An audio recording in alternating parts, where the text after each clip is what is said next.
हरे Krishna friends. Finish class की ये नई वीडियो है, नया लॉन्च है।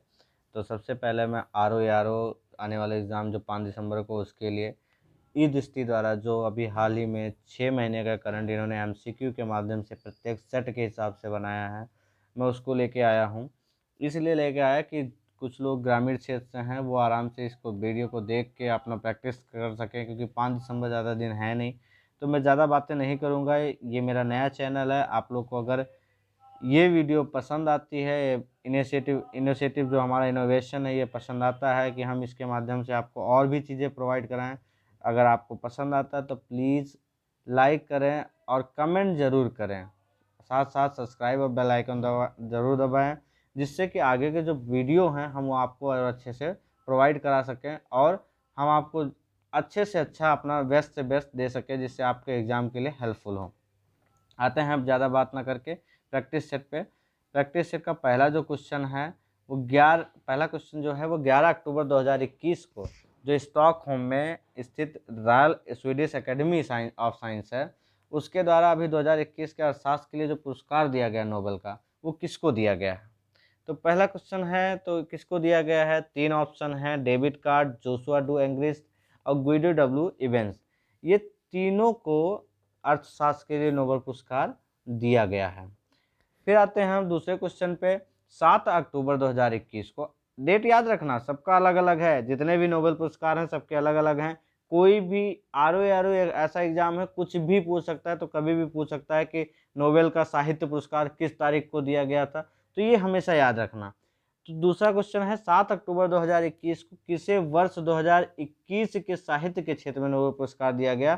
तो ये ऑप्शन है बी, अब्दुल रज़ाक गुरना। ये हमारे भाई साहब तंजानिया के हैं, जिन्हों जो 1948 में जन्म हुआ था इनका। ये साहित्य नोबेल पुरस्कार दिया गया क्योंकि इन्होंने उपनिवेशवाद के प्रभाव संस्कृतियों महाद्वीपों के बीच में जो शरणार्थी के भाग्य उनके अधिक करुणामय प्रवेश के लिए जो हेल्प की है, जो सहायता की है उसमें, उसके लिए इनको, उसमें जो उन्होंने अपना विचार व्यक्त किया है, उसके लिए इनको साहित्य का नोबेल पुरस्कार दिया गया है। आते हैं तीसरे क्वेश्चन पे है, 8 अक्टूबर 2021 को किसे शांति का नोबेल पुरस्कार प्रदान किया गया है। तो ये किया गया है मारिया रेस्सा और दामित्री मुराटोव को। ऑप्शन नंबर फर्स्ट है।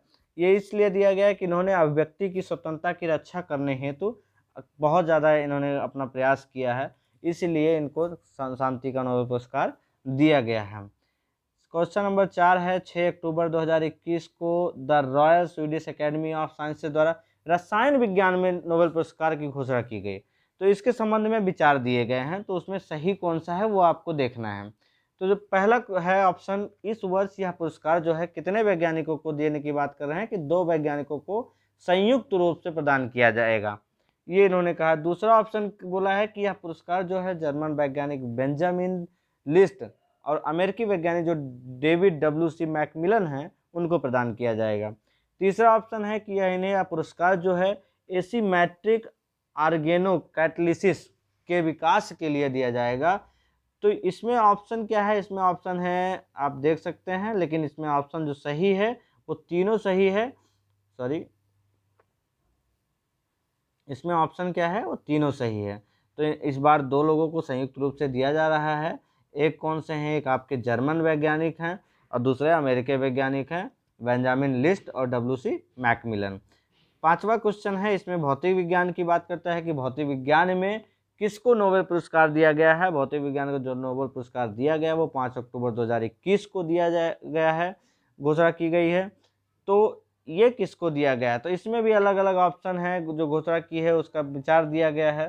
तो ऑप्शन क्या है, इस वर्ष यह पुरस्कार 3 वैज्ञानिकों को, कितने वैज्ञानिकों को, 3 वैज्ञानिकों को प्रदान किया जाएगा। दूसरा ऑप्शन है आपका कि यह पुरस्कार जो है जापान में जन्मे, प्रिंटिंग मिस्टेक है उसका, ये जापान है, जापान में जन्मे अमेरिकी वैज्ञानिक शिवकुरो मनाबे और जर्मन वैज्ञानिक क्लाउस हैसलमेन और इटालियन वैज्ञानिक जियोर्जियो पारसी को प्रदान किया जाएगा।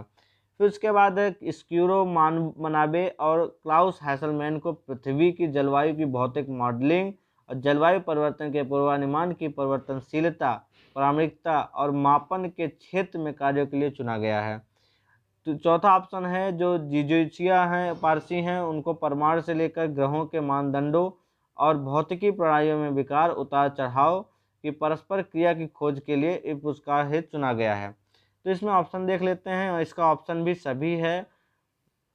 ठीक, तो ये ऑप्शन याद रखना है, आप आराम से पढ़ लेना कि इसमें ऑप्शन जो है वो सभी हैं। इस बार 3 लोगों को दिया जा रहा है, एक अमेरिकी के वैज्ञानिक है जो जापान में जन्मे हैं, ठीक है, दूसरा जर्मन के हैं, तीसरा इटालियन के वैज्ञानिक हैं जो स्क्यूरो मनाबे हैं, क्लाउस हैसलमैन है, इनको पृथ्वी की जलवायु की भौतिक मॉडलिंग, जलवायु परिवर्तन के पूर्वानुमान की परिवर्तनशीलता और प्रामाणिकता के मापन के क्षेत्र में कार्य के लिए चुना गया है। और चौथा जो है वो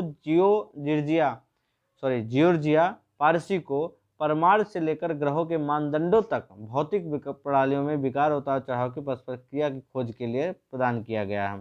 क्वेश्चन नंबर 6 है, 4 अक्टूबर 2021 को चिकित्सा में किसको पुरस्कार देने की घोषणा की गई है? तो इसके भी अलग अलग ऑप्शन हैं। इस वर्ष यह पुरस्कार 2 अमेरिकी वैज्ञानिकों को संयुक्त रूप से प्रदान किया गया, मतलब जो भी नोबेल पुरस्कार चिकित्सा विज्ञान में पाए हैं वो दोनों कहाँ के हैं? अमेरिकी के हैं। यह पुरस्कार तापमान और स्पर्श के लिए रिसेप्टर्स की खोज के लिए दिया जाएगा। इस पुरस्कार से सम्मानित होने जो अमेरिकी वैज्ञानिक हैं वो डेविड जूलियस और एडम पटापाउटियन हैं। तो ये भी तीनों सही हैं। कौन से हैं? ये भी तीनों सही हैं। ऑप्शन नंबर डी उपयुक्त सभी। क्वेश्चन नंबर 7 पे आते हैं। 8 से 16 जनवरी 2022 के मध्य 30वां नई दिल्ली विश्व पुस्तक मेला 2022 प्रगति मैदान नई दिल्ली में आयोजित होगा। इसकी थीम क्या है?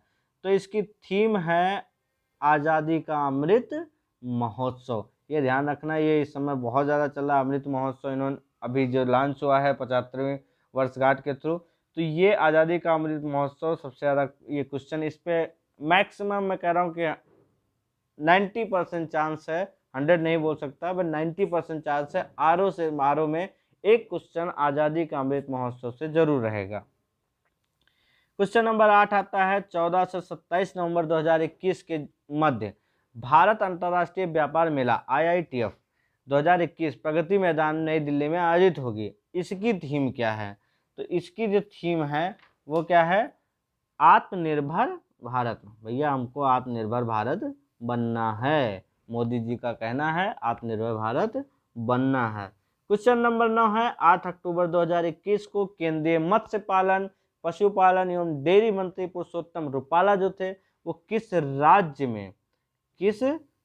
में राष्ट्रव्यापी नदी तटीय कार्यक्रम का शुभारंभ किया है? तो किस राज्य में किया है? उत्तर प्रदेश वालों, आरओ में याद रखना, ये इम्पोर्टेंट हो सकता है। क्वेश्चन नंबर 10 है। अक्टूबर 2021 को उत्तर प्रदेश सरकार ने किसे राज्य के महत्वाकांक्षी कार्यक्रम का एक जिला एक उत्पाद का ब्रांड एम्बेसडर बना दिया गया? वाह, इसको बनाया गया है कंगना रनौत जी को।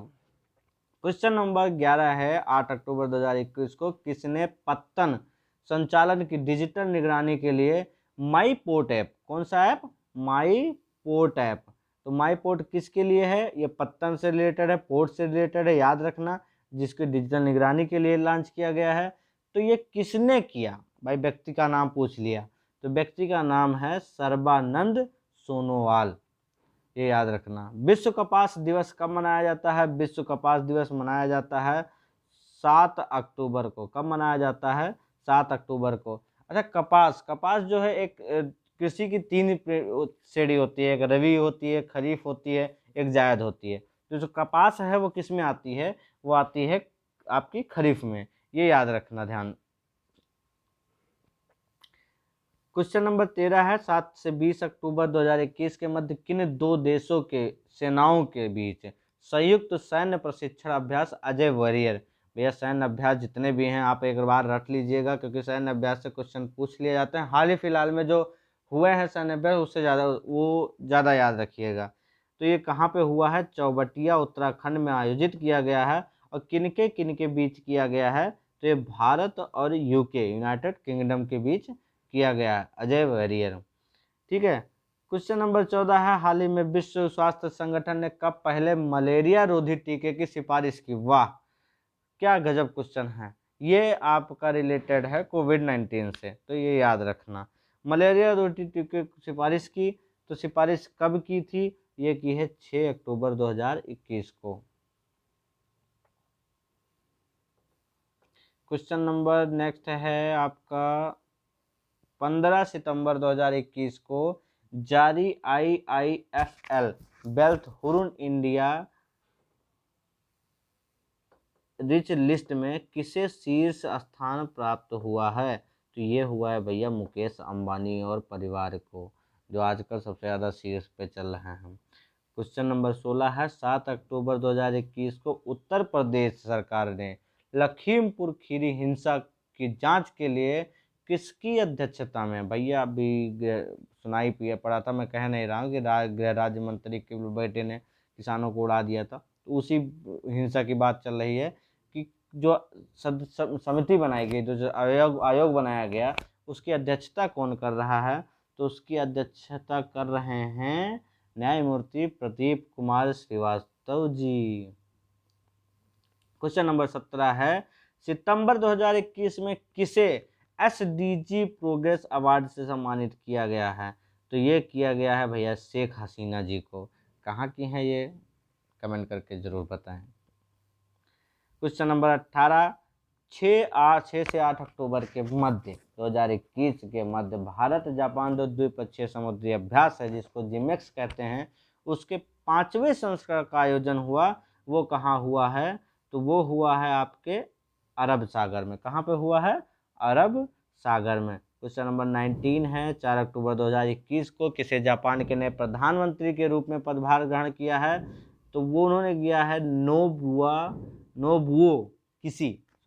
नोबुओ किसी ने हाल ही में जापान के नए प्रधानमंत्री के रूप में पदभार ग्रहण किया है।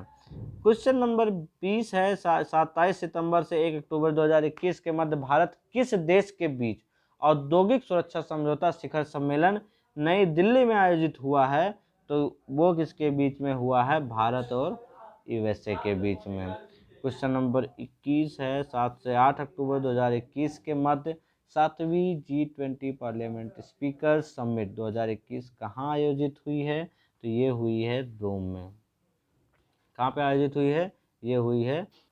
क्वेश्चन नंबर 22 है 4 से 15 अक्टूबर 2021 के मध्य किन दो देशों के बीच, क्या है, किन दो देशों के बीच जो है द्विपक्षीय संयुक्त अभ्यास मित्र शक्ति का आयोजन हुआ है, तो ये आयोजन हुआ है भारत और श्रीलंका के बीच। क्वेश्चन नंबर 23 है, थोड़ा सा ब्लर है, फोटो खींच मुझे PDF बना था, फोटो खींचो इसका खींचा गया था, वो थोड़ा दिक्कत कर गया था, तो सॉरी इसके लिए। अगली बार से ये चीज़ें नहीं होंगी, आपको ब्लर नहीं मिलेगा, बट अभी इतना है कि समझ में आ रहा है। क्वेश्चन नंबर 23 है 4 से 10 अक्टूबर 2021 के मध्य विश्व अंतरिक्ष सप्ताह मनाया गया, इसकी थीम क्या थी, तो इसकी थीम थी अंतरिक्ष में महिलाएं। क्वेश्चन नंबर 24 है 29 सितंबर 2021 को द राइट लाइवलीहुड फाउंडेशन द्वारा 2021 के राइट लाइवलीहुड अवार्ड प्रदान किए जाने की घोषणा की है, इससे संबंधित निम्न कथनों पर विचार अपना देना है। तो भैया पहले कथन पढ़ लो तब विचार दे पाओगे। तो यह पुरस्कार वैकल्पिक नोबेल पुरस्कार के नाम से जाना जाता है। ठीक, जो राइट लाइवलीहुड फाउंडेशन है, जो अवार्ड है, इसको किसके नाम से जाना जाता है, वैकल्पिक नोबेल पुरस्कार के नाम से। इस वर्ष एक भारतीय संगठन legal initiative for forest and environment life को यह पुरस्कार प्रदान किए जाने की घोषणा की गई है। ठीक है, तीसरा ऑप्शन है पुरस्कार की शुरुआत जो है कब हुई थी, वो 1980 में हुई थी। तो इसका जो आंसर है ये तीनों है। ये पुरस्कार जो है वो वैकल्पिक नोबेल पुरस्कार के नाम से जाना जाता है। ठीक, इसका भारतीय संगठन legal initiative for forest and environment को यह पुरस्कार प्रदान किए जाने की घोषणा की है।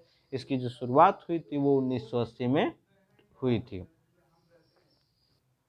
क्वेश्चन नंबर 25 है कि वर्ष 2021 में विश्व समुद्री दिवस कब मनाया जाता है, तो वर्ष 2021 में विश्व समुद्री दिवस मनाया गया 30 सितंबर को। कब मनाया गया, 30 सितंबर को। 29 सितंबर 2021 को किसे UNHCR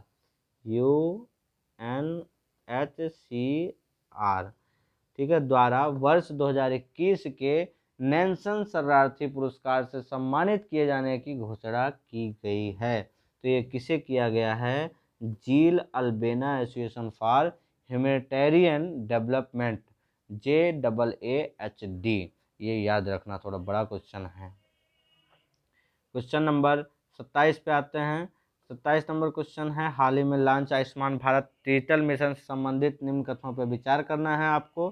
तो पहले कथन पढ़ लेते हैं। 27 सितंबर 2021 को प्रधानमंत्री ने राष्ट्रीय स्तर पर इस मिशन का जो है शुभारंभ किया।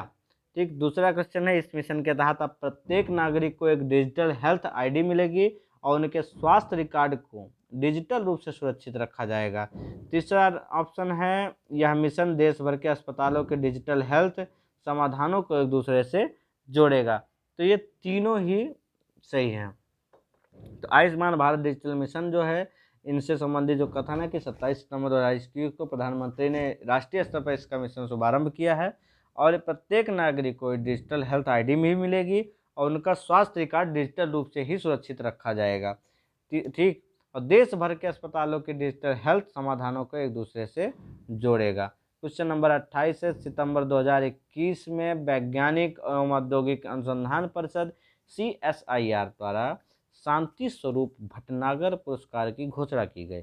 अब इनके भी विचार देना है कि भैया कौन सा सही है। तो पहला ऑप्शन है आपका, यह पुरस्कार विज्ञान एवं प्रौद्योगिकी क्षेत्र में उत्कृष्ट प्रदान करने के लिए दिया जाता है। जो उत्कृष्ट योगदान होगा आपका, उसके लिए दिया जाता है। यह पुरस्कार जो है कितने श्रेणियों में? 7 श्रेणियों में प्रदान किया जाता है। ये मैं नहीं कह रहा हूँ, अभी ऑप्शन कह रहा है। तीसरा ऑप्शन है, IIT कानपुर के जो अरुण कुमार शुक्ला जी हैं, उनको जैव विज्ञान में श्रेणी पुरस्कृत किया गया है। जैव विज्ञान श्रेणी में उनको पुरस्कृत किया गया है। तो ये तीनों ऑप्शन सही हैं। क्या है? ये तीनों ऑप्शन सही हैं। ठीक, क्वेश्चन नंबर 29 है, 1 अक्टूबर 2021 को उत्तर प्रदेश हिंदी संस्थान द्वारा किसे संस्थान के सर्वश्रेष्ठ भारत भारती सम्मान 2020 के लिए चुना गया? भाई ये किसे चुना गया है? तो ये याद रखना, ये पांडे शशि भूषण सितांशु जी को भारत भारती सम्मान 2020 के लिए चुना गया है। कौन चुनता है? ये उत्तर प्रदेश हिंदी संस्थान द्वारा चुना गया है, जो 1 अक्टूबर 2021 को चुना गया। 30 सितंबर 2021 को US इंडिया बिजनेस काउंसिल ने किन 2 भारतीयों कारोबारियों को ग्लोबल लीडरशिप अवार्ड प्रदान किए जाने की घोषणा की है? तो किन 2 भारतीयों को की है भाई? तो ये हैं शिव नाडार और मल्लिका श्रीनिवासन जी को ग्लोबल लीडरशिप अवार्ड प्रदान किए जाने की घोषणा की है। Thank you so much. अगर आपको वीडियो पसंद आया हो, आपको मेरा एक्सप्लेनेशन समझ में आया हो, तो आप प्लीज़ आप वीडियो को ज़रूर लाइक करें, सब्सक्राइब ज़रूर करें और शेयर भी करें, और साथ में कमेंट सबसे ज़्यादा ज़रूरी है। Thank you so much.